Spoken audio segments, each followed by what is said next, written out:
Welcome to the Fleet Success Show, a podcast dedicated to talking about the fundamentals, standards, and best practices that empower today's fleets to achieve fleet success. Let's get into the show. Hello, and welcome to the Fleet Success Show. I'm going to be the host today, Jeff Jenkins. Josh's wife is giving birth to their 9th child, so he's not in today. I'm just kidding, by the way. Like they'd both kill me if they knew that. Now you got a big rumor going on. Exactly. No, Josh is out today. He had some other business, so it's going to be me and Steve. Yeah, welcome. Yeah, glad to have you here. We're excited to wrap up the final of the 3 attributes that we talked about, and the final one is SMART. I think Josh alluded to that at the end of the last episode. So SMART's kind of a funny one because usually when people think about SMART, it's, your IQ or you're good at school or maybe you're good on the streets or whatever it may end up being. But that's not at all what we're talking about, right? We're talking about emotional intelligence. Well, I don't know. Street smart could be part of it a little bit. I guess at reading people, it could be a part of it. Yep. When I think street smarts, I think of like gang members or hustling drugs or something like that. Okay. Well, that's not what I meant. No, it's not. But it's like being able to read people. It's being intelligent enough that you can read a room, that you understand how the people are in there with you, or, being able to modify, I guess, what you say or how you act based on that information. I can tell you I've got probably close to 1 million stories that I could tell you about how I was not very smart in this context or emotionally intelligent in the things that I've said, right? It's one of those things that actually takes work and it takes practice. And I have a lot of experience reading people, so I can tell you the other side of that. Oh, yeah. Yeah, so. Yeah, well, I think that in this line of work, obviously, right, you deal with a lot of people. So it's one of those things that you're able to practice, I guess, is lack of a better term. Well, like, for example, I was thinking when you said that, you bring someone in and you start to have that talk, you got to come in to see the boss. You see red welts coming up on their neck, there's a problem already, right? Yes, absolutely. Somehow you're putting stress on that person. So you need to be able to be smart enough to say, okay, we got to tone this down a little. We got to bring the conversation a little bit more in line with what I really want to say. Because most people, if you think about it, if they ever have to go see the boss or see a customer or see someone, they're always going to be stressed about it. Yeah. Because they have no idea what's going on there. No, and very nervous. And, Yep. and it's funny because you can tell usually when someone is nervous. Yep. And I can't tell you how many times, at least on like interviews, right? Because that's where I get it the most. Yep. People that are very, you can tell they're a little stressed out and shaky and nervous about it. I always say, "Are you nervous?" Usually it's like, "Yeah, I'm pretty nervous." It's okay. We're just 2 people having a conversation. You don't have to be nervous. Your first sign is if you're, well, maybe pre-COVID, you shake their hand and it's a little bit Clammy. You know they're really nervous, right? Oh, yeah. So that's a telltale sign. Yeah, absolutely. Well, I still shake hands. I don't. Me too. I don't even know what COVID is. So we want to talk about really that emotionally intelligent part of being smart because it's very crucial in business. Obviously, you're working with a whole lot of people, different people, and everybody acts different. They learn different. They have different backgrounds and experiences, and so being empathetic to those different situations is very crucial, or you're going to have nothing but a bunch of animosity among your workforce.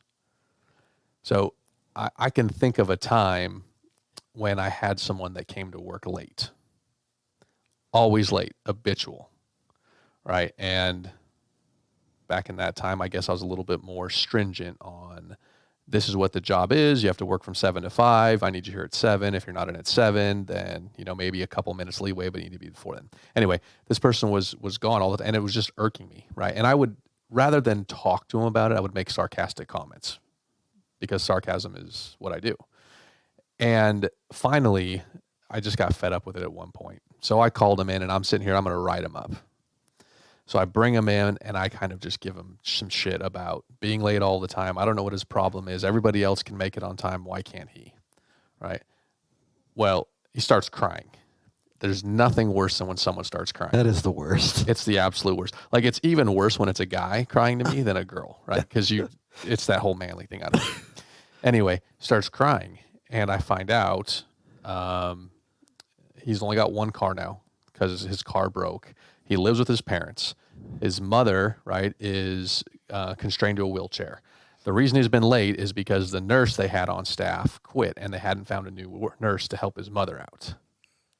So he was late because he's rushing through the day that morning, trying to take care of his mother and get her prepped for everything that she may need for that day until someone else could check in with her around lunchtime, right? So he's scrambling, and so he's just like, man, he's like, I just can't get it all done. It seems like something else always comes up. So after he makes you feel about 2 inches tall, but you have to ask yourself, though, there's two sides to being smart here. I mean, he could have offered that before, right? He could have, absolutely. Yeah. Absolutely. And I don't know why he didn't. I've heard that I'm intimidating at times and maybe a little unapproachable. Maybe that's what it was. He didn't want to go through and do that, but that's like a very valid and concerning. I mean, I would have been like, okay, well, hey, take a little extra time. Exactly. Right? Come in at 7:30. Just make it by 7:30 or something to kind of help that person out.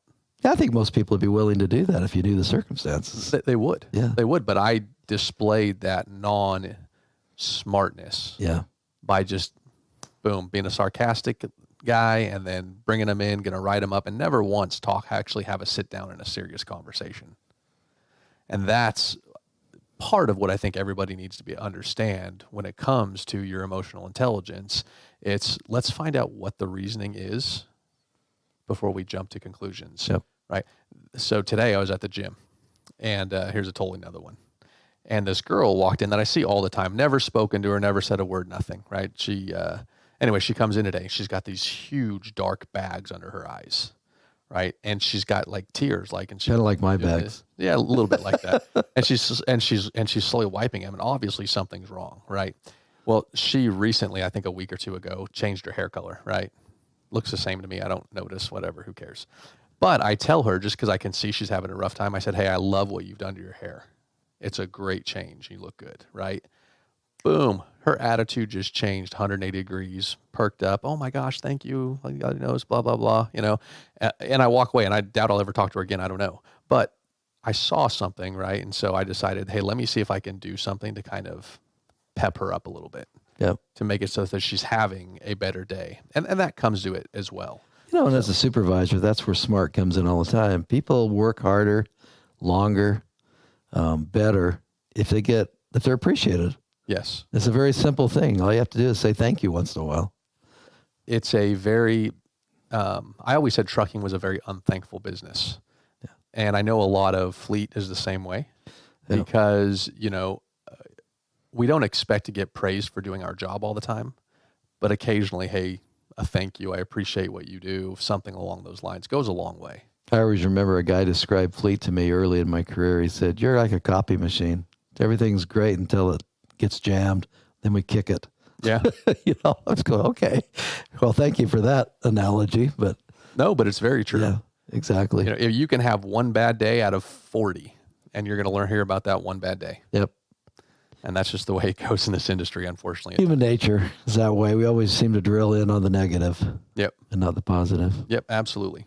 Absolutely agree. Let's switch and let's talk about speaking the kind truth. Because this is one I think a lot of people struggle with. Like very, very handedly struggle with it. I know I still sometimes have trepidation about doing it. But speaking of the kind truth is really confronting something head on. So if you've got somebody who, they're not doing the job that they need to do, are you addressing that head on? Or are you beating around the bush? If you have one of your peers that does something that may be inappropriate or not what they should be doing, are you addressing it with that person? So it's actually not necessarily being confrontational, but it's confronting someone about something that needs to be addressed. And the reason why this is so important is when you let things go on, that is what your culture ends up being, right? Right.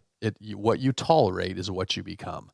So if you tolerate people that don't get their work done or come in late or take excessive time off or sexually harass or verbally abuse or whatever the case may be, other people see that. And that's kind of what happens to the environment around you is that cancer trickles out to everybody else.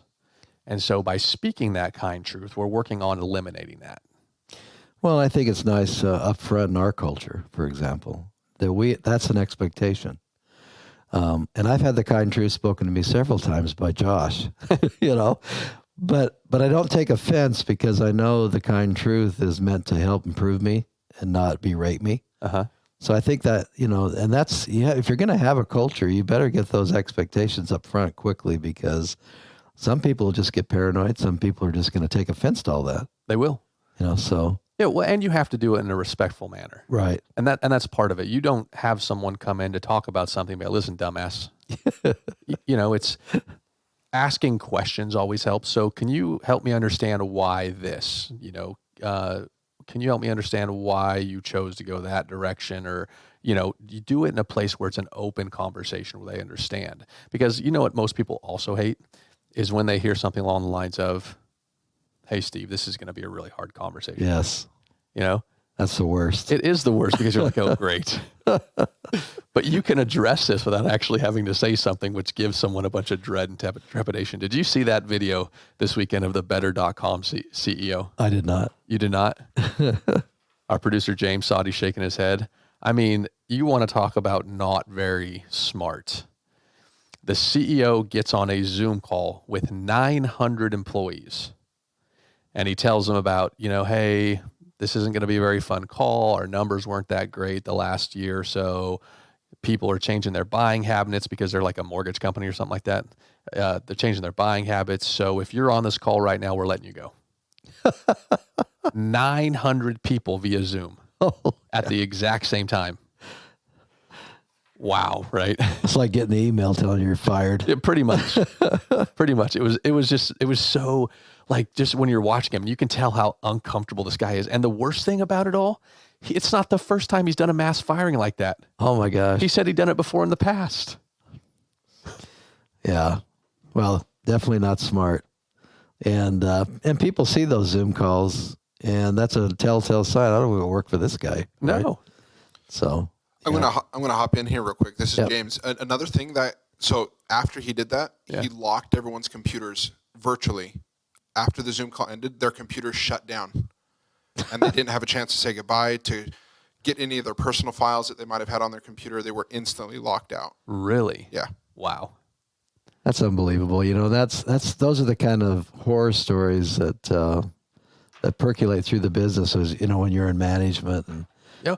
Well, and in today's day and age, it's recorded. Everybody, it was on Fox News. It was on CNN. Like, it is a huge story this morning because of how it's circulated online.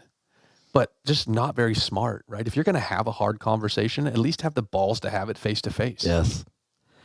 Well, I remember on CNN years ago where they had this poll about mean bosses being the most successful and the most sought after. Uh-huh. And I kept thinking to myself, man, that sucks. I mean, if that's really the criteria, I mean, that's not smart in my mind to get a guy that is just, you know, offensive and rude and treats employees like shit. And I mean, that's terrible. It is. I've got a question about kind of along these lines, because I agree with you 100%. I've had bosses that have, you know, I told the story about the FFF all over the board, and it would swear at you and curse and belittle you. I mean, I've had that as well, and it sucks. But I wonder, when they say the meanest bosses, are they really that mean in those cases, are the most successful, or are they the ones speaking the kind truth? You know, you don't know. Because people take it certain ways, they do. right? But if you're getting criticism all the time, even if it's coming from a good place, you're probably going to think your boss is a dick because you can't ever do anything right. Yeah, and I think it depends how they frame it. It does. You know, I mean, I think it goes back to what you said earlier. You know, you don't just sit down and start spewing out the kind truth. You sit down and you get a frame of reference going here, you know, and how are you today and what's going on in your life before you really get to the why I'm late. Yes. You know, that gives them the opportunity to say, oh, you know, I'm having a rough time. You know, and that allows you to be, okay, now this is going to go a different direction than I thought it would go. Right. Well, you're right. And, you know, it popped in my mind as you were saying that is I didn't give him an opportunity to have those conversations with me because I didn't do one-on-ones with anybody. Yeah.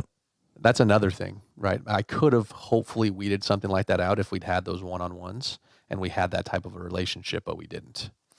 So just lastly, I mean, we talk about mean bosses, and did you watch The Last Dance? Yes. Okay. So here's the question, right?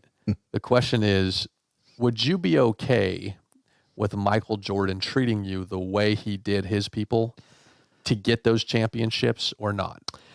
If I was really competitive and I knew that the championship was based on that, maybe. But I still thought that was over the top with him.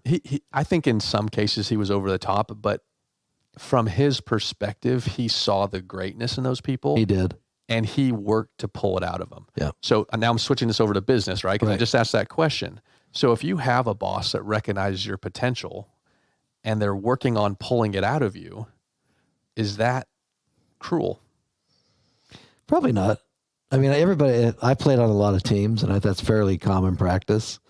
There's a lot of banter going back and forth and a lot of, cynical comments and, smart ass stuff like you're talking about. Oh, yeah. And that always motivated me because I always saw the prize at the end. Nobody wants to be on a losing team, right? Right. So. No, absolutely. I don't think people ever translate that to business, though. Yeah. It's usually more of a personal sports competition type thing. But when you think about it, right, if you're being pushed to do your best so that the company succeeds, so that you continue to have a job, hopefully if you want, you've got ambition, you get promoted, whatever else. I mean, there's a reason for getting pushed and having that mentality. But there's a lot of people that don't have it. I'm going to want to come in, get my paycheck and move on. And nothing I do is going to help pull that greater performance out of you. And that's why cultures are important, right? Those are the people that you volunteer out or involunteer out, what do you want to ever say? But yep. Yeah, you have to be on the same page or you're not going to be successful. I agree.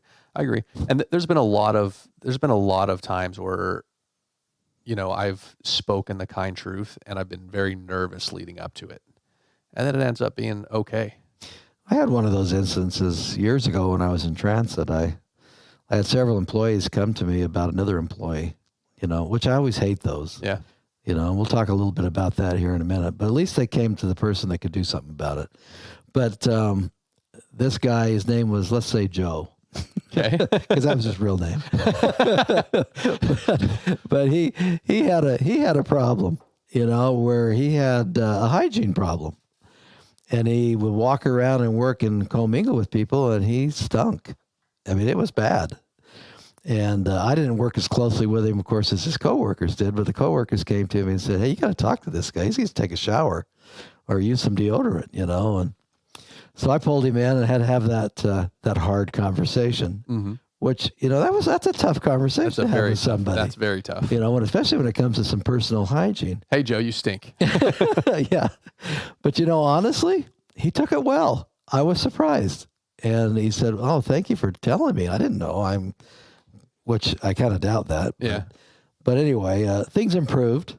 But I mean, it was just the nature of this guy. He was just kind of a dirty, ragamuffin kind of guy. He was a mechanic and he wallered in grease and he didn't care. Yeah. And he didn't figure nobody'd care either. So I think he wore the same uniform for 2 weeks in a row. And so anyway, I mean, and I was fearful of that, but you can be fearful. But you still have to do it. You do. It's funny you bring that specific incident up. At my last company, I had a guy. He didn't always smell, but all of a sudden 1 week it was just really, really bad. Right? So I addressed it. Him and his wife were fighting, so he was sleeping in his car and didn't have anywhere to shower because he didn't want to. He'd sit in his driveway, not going in his house, and sleep in his car at night because his wife wouldn't let him in the house, and he had nowhere to shower, and he's wearing the same clothes every day. That's why I always have a gym membership. So it's funny that you bring that up.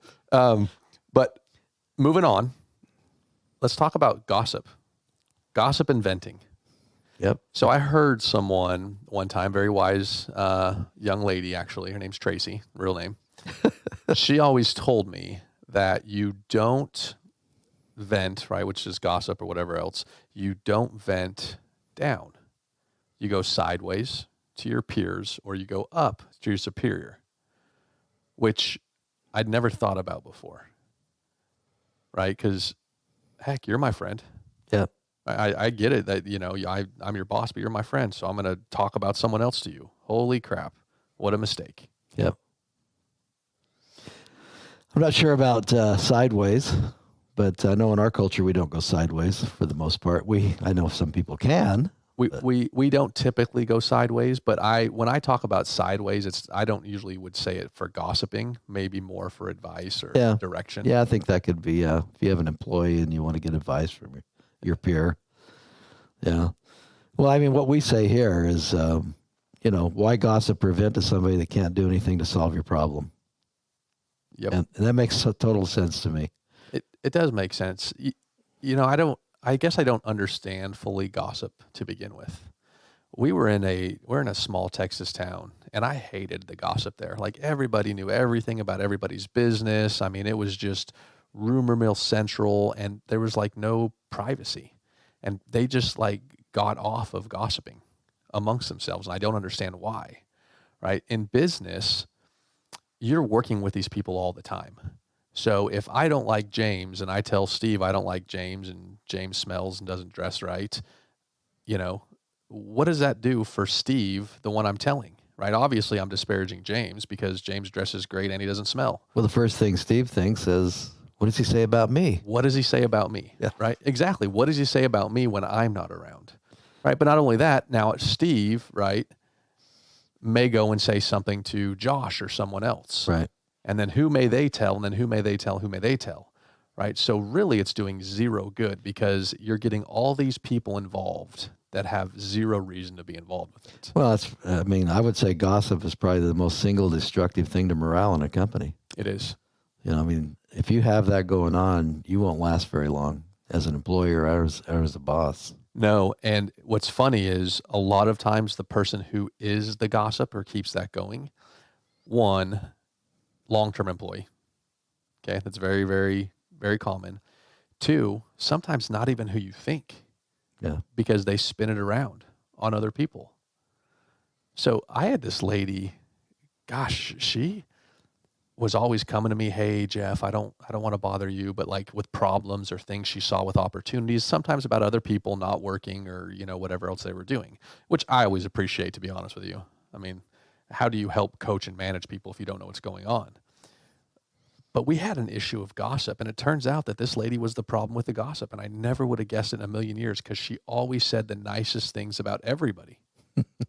But it was just to me.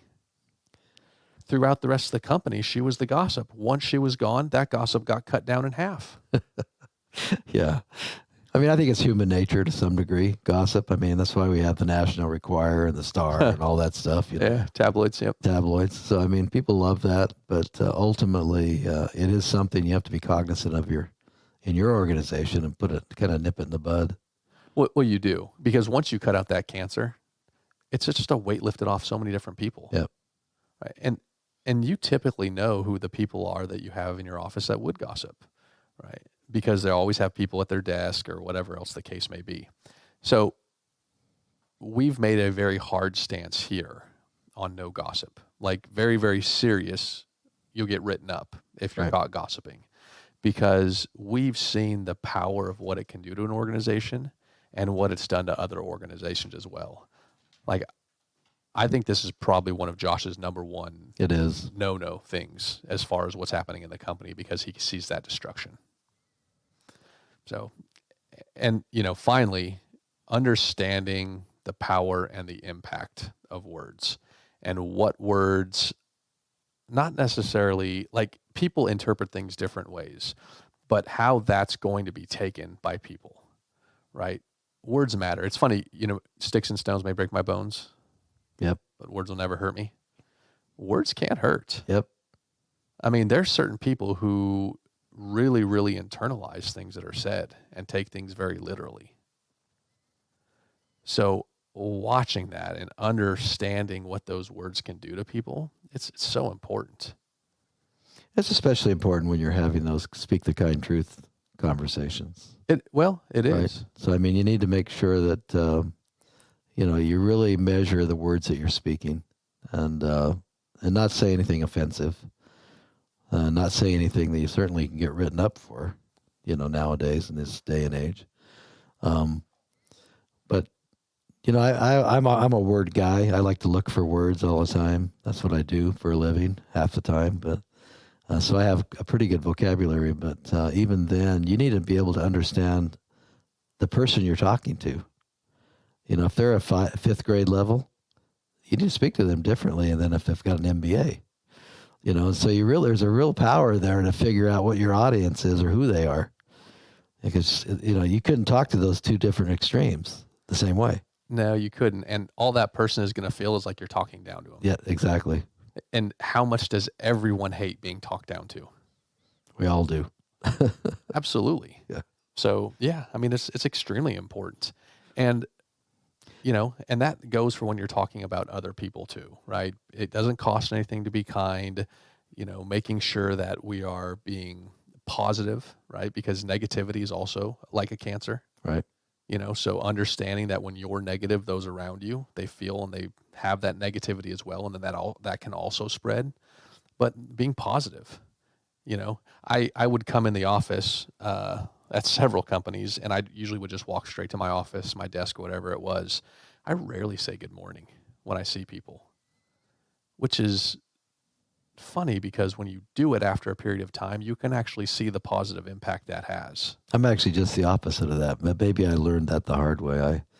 First person I talk to when I walk in this company right here are the two front ladies every day.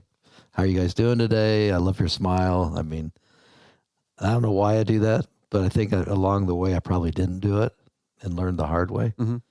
Then I talk to my team right away before I get to my desk, and I think it helps me as well to have kind of a positive attitude. Yeah, I mean, get the day started the right way. Yeah. Yeah, that's great. The other thing too to think about, the impact of your words. I mean, I always talk about pronoun disease. They, them. You really have to understand when to use those words. When to use us or our or me or I or, I see so many people using those things in the wrong context or using like, I did this when you're like the supervisor of a team. You didn't do anything. Yeah. Your team did that. So you got to give them the credit, right? Absolutely. So that's powerful and people pick up on that. Well, of course.